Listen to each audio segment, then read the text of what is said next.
두 가지 함께 체크해 보시죠. 먼저 빅테크의 러브콜이 쏟아지는 두산 소식부터 확인해 보겠습니다. 단순 지주사가 아닌 사업하는 지주사, 두산의 고공행진이 오늘도 이어지고 있습니다.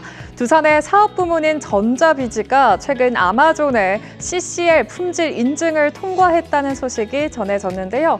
아마존은 이르면 3분기 중으로 이 전자비즈에 주문을 넣을 것으로 전망되고 있습니다. 이때 이 CCL은 얇은 구리막에 유리섬유 등으로 이뤄진 절연층을 펴붙인 판으로 반도체 패키지판의 핵심 원료로 이 첨단 전자산업에서 활용도가 점차 늘어나고 있는데요.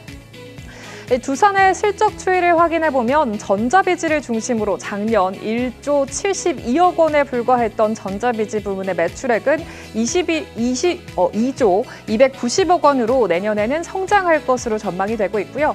영업이익 또한 5,800억 원 규모로 늘어날 거라는 예상이 지배적인 상황입니다.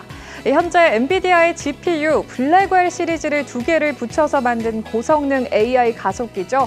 GB200에도 이 CCL을 납품 중이고 향후 GB300에도 4분기부터 납품이 이루어질 것으로 예상되고 있는데요. 엔비디아향 매출과 주문형 맞춤형 반도체의 수익성 개선도 점차 불어나고 있습니다. 이처럼 쏟아지는 주문에 대응하기 위해서 설비 증설을 시작해 일본과 미국, 대만 업체와의 인수합병도 추진 중에 있는데요. 현재 구글과의 CCL 품질 인증이 진행 중인 점도 투자자들의 이목을 이끌고 있습니다. 향후 전자비즈의 실적 개선 속에서 두산의 주가 흐름도 계속해서 반응을 할지 추세적인 상승 이어질 수 있을지 투자 전략 잠시 후에 들어보시죠. 다음 시그널도 만나볼까요?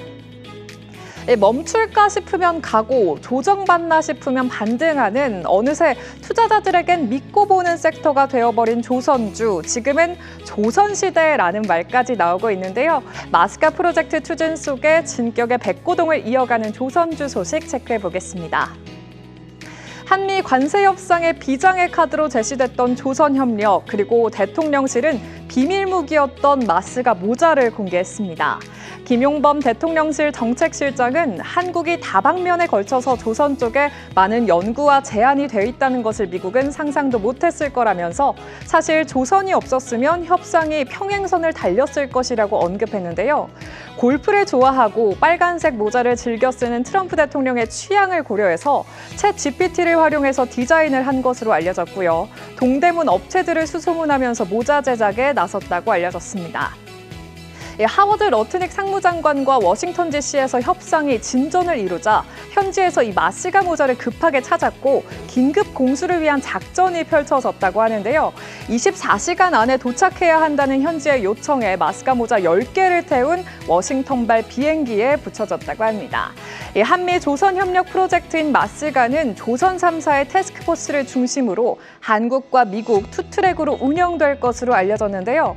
국내에서는 정부와 조선 3사가 중소조선소를 공동 인수한 뒤 미 해군 함정 건조 및 유지, 보수 정비, 즉 MRO 사업에 특화한 조선소로 탈바꿈시키는 방안을 추진한다고 밝혔고요.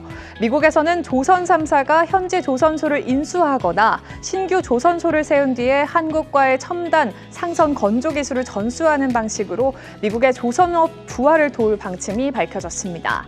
이런 협력 방안에 러트닉 장관은 Great idea, 멋진 아이디어라면서 협력 제안을 환영했다고 하는데요.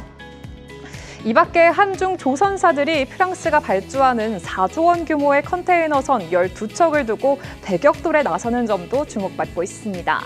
입찰에는 HD 현대중공업과 한화오션, 삼성중공업 등 한국의 조선 3사와 중국의 중국 국영조선공사, 헝리중공업 그리고 양쯔장조선이 참여한 것으로 알려졌는데요.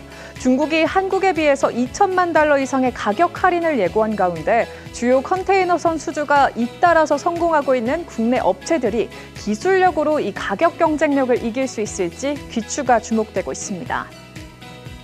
한국은 중국에 이어서 전 세계 조선업 2위를 차지하고 있는데 미국과의 협력 그리고 대중국 수출 규제 속에서 경쟁력을 더 넓혀갈지가 궁금해지고요. 그리고 오늘 나온 증권가 리포트를 통해서 향후 전망을 체크해보시면 먼저 미래에셋증권은 HD현대미포에 대해서 기대 이상의 이익 개선 속도라는 제목의 보고서를 발행하고 목표가를 22만 원에서 27만 원으로 상향 조정했습니다. 이 미국산 LNG 구매 약속에 따라서 운반 수요가 늘어날 거고 신조 발주 재개 가능성도 기대했고요. 또 대신증권은 한화오션의 2분기 상선 부문의 영업이익이 작년보다 62% 늘어나는 등 가파른 상선 수익성 개선이 지속될 거라고 짚어냈고요. 목표가를 10만 원에서 13만 원으로 상향 조정하기도 했습니다. 중국의 저가 수주 공세와 그리고 가파른 상선 수익성 개선, 연간 EPS가 늘어나고 있는 점을 주목했는데요. 이렇게 마스카 프로젝트와 글로벌 수주전 모멘텀 속에서 상승세를 지속하고 있는 조선주, 끝도 모르고 계속해서 올라서고 있는데 하늘을 뚫고 주가 로켓을 발사할 수 있을지 그런 전망이 궁금해집니다. 향후 조선주 투자 전략도 함께 세워보시죠. 오늘 장 마켓 시그널 확인해봤습니다.